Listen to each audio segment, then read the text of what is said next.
Sometimes, in the search for more, we forget what's already ours.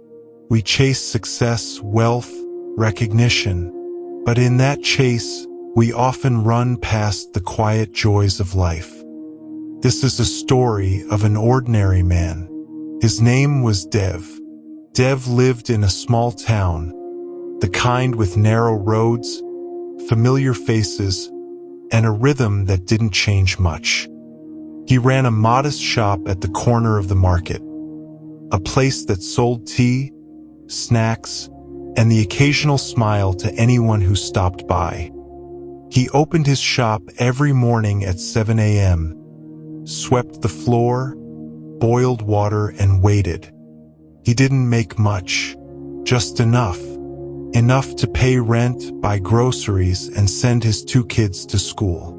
He wore the same set of clothes most days, a faded white kurta, a brown sweater in the winter. His friends from school had moved to big cities. They worked in tall buildings, drove expensive cars, posted pictures of luxury holidays. And sometimes, in the quiet hours of the afternoon, Dev would sit in the corner of his shop, resting his head on his palm, and used to think if he settled for too little. One day, an old friend named Ramesh visited from the city. He had done well, business suits, smartphone, leather shoes that clicked against the pavement. Ramesh walked into Dev's shop and laughed. "You still here? Still running this little stall?" Dev smiled politely. Ramesh said, "You're wasting your time, you have talent and should come with me. In the city, you can earn 10 times this. Buy a car, a real house, build something big." The words stayed with Dev long after Ramesh left.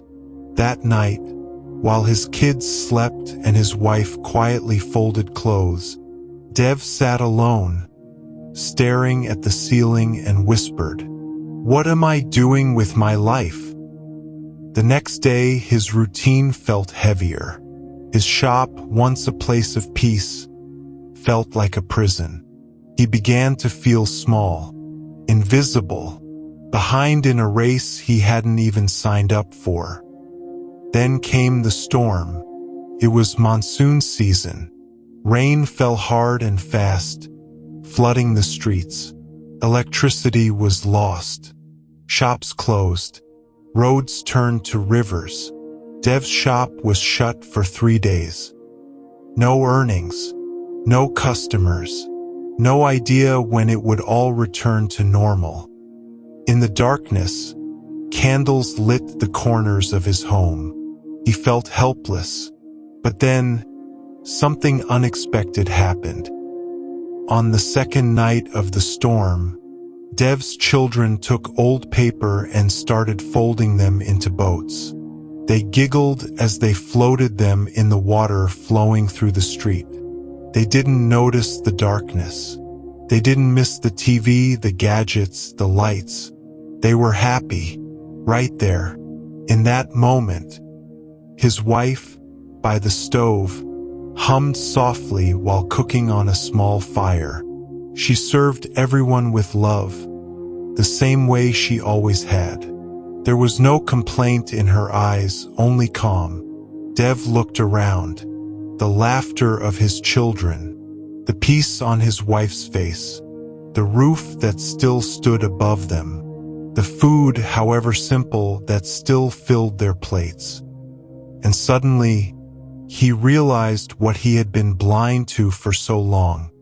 This was wealth, not the kind found in banks or locked in safes, but the kind that lives in hearts, that can't be bought, only noticed.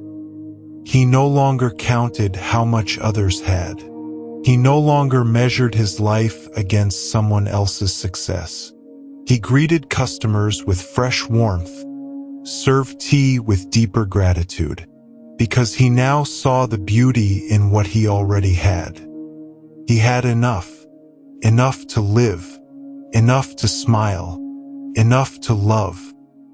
His children grew up with strong values, not expensive things. His marriage lasted with love, not luxury. And his shop, small as it was, became a place where people came not just for tea, but for calm, for truth, for perspective. Dev's story isn't dramatic. There are no awards, no viral moments, no headlines. But it is powerful, because it reminds us of something we forget. Happiness isn't in the next thing. It's in the now. It's in what we already have but take for granted. So wherever you are, whatever you have, pause, look around. You might realize you're richer than you think. Because sometimes the best story is told by the one who didn't chase everything, but cherished what he had. Subscribe if you're ready to build the best version of yourself.